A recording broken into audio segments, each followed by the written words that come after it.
ಚಿತ್ರದುರ್ಗದ ಸಮಸ್ತ ನಾಗರಿಕರಿಗೆ ಚಿತ್ರದುರ್ಗದ ಪೊಲೀಸ್ ವತಿಯಿಂದ ಒಂದು ಎಚ್ಚರ ಸಂದೇಶ ಏನೆಂದರೆ, ಈ ನಡುವೆ ಸೋಷಿಯಲ್ ಮೀಡಿಯಾ ಪ್ಲ್ಯಾಟ್ಫಾರ್ಮ್ಸ್ಗಳಲ್ಲಿ ತುಂಬ ಫೇಕ್ ಇನ್ವೆಸ್ಟ್ಮೆಂಟ್ ಆ್ಯಪ್ಗಳ ಬಗ್ಗೆ ಮತ್ತು ಬೆಟ್ಟಿಂಗ್ ಆ್ಯಪ್ಗಳ ಬಗ್ಗೆ ಸ್ಪಾನ್ಸರ್ಡ್ ಅಡ್ವರ್ಟೈಸ್ಮೆಂಟ್ಸ್ ಬರ್ತಾ ಇದೆ. ಇದನ್ನು ನೋಡಿ ತುಂಬ ಜನ ವಂಚನೆಗೆ ಒಳಗಾಗ್ತಾ ಇದ್ದಾರೆ. ಸೊ ನೀವೆಲ್ಲರೂ ಕೂಡ ಇದರ ಬಗ್ಗೆ ಗಮನ ಹರಿಸಬೇಕು. ಮಾಡುವಂಥ ದುಡ್ಡು ಡಬಲ್ ಆಗುತ್ತೆ, ಅಥವಾ ಇಂಥ ಬೆಟ್ಟಿಂಗ್ ಆ್ಯಪ್ ನೀವು ಡೌನ್ಲೋಡ್ ಮಾಡ್ಕೊಳ್ಳಿ ನಿಮಗೆ ದುಡ್ಡು ಬರುತ್ತೆ ಅಂತ ಈ ರೀತಿ ಮಿಸ್ಲೀಡ್ ಮಾಡಿ ಇಂಥ ಅಡ್ವರ್ಟೈಸ್ಮೆಂಟ್ಸ್ ಇದ್ದೇವೆ. ಇದರ ಬಗ್ಗೆ ಎಚ್ಚರ ವಹಿಸಬೇಕು. ಮತ್ತು ಅದೇ ರೀತಿ ಇಂಥ ಫೇಕ್ ಆ್ಯಡ್ಗಳನ್ನು ನೀವು ರಿಪೋರ್ಟ್ ಮಾಡ್ಬೋದು. www.cybercrime.gov.in ಅನ್ನುವಂಥ ಒಂದು ವೆಬ್ಸೈಟ್ ಒಳಗಡೆ ನೀವು ಈ ಥರ ಫೇಕ್ ಆ್ಯಡ್ಗಳನ್ನು ರಿಪೋರ್ಟ್ ಮಾಡ್ಬೋದು.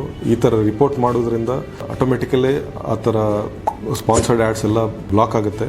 ಇದರಿಂದ ಬೇರೆಯವರಿಗೂ ಕೂಡ ಉಪಯೋಗ ಆಗುತ್ತೆ. ಅದರಿಂದ ಎಲ್ಲರೂ ಕೂಡ ಇದರ ಬಗ್ಗೆ ಎಚ್ಚರ ವಹಿಸಬೇಕು. ಮತ್ತು ಇನ್ನೊಂದು ವಿಷಯ ಏನಂದರೆ, ಅದಕ್ಕಾಗಿ ಪೇರೆಂಟ್ಸ್ ಕೂಡ ಸ್ವಲ್ಪ ಗಮನ ಹರಿಸಬೇಕು ಅವರ ಮಕ್ಕಳ ಆನ್ಲೈನ್ ಆ್ಯಕ್ಟಿವಿಟಿಯನ್ನು. ಇದರ ಬಗ್ಗೆ ಎಚ್ಚರ ವಹಿಸಬೇಕಂತ ನಮ್ಮ ಒಂದು ಸಂದೇಶ.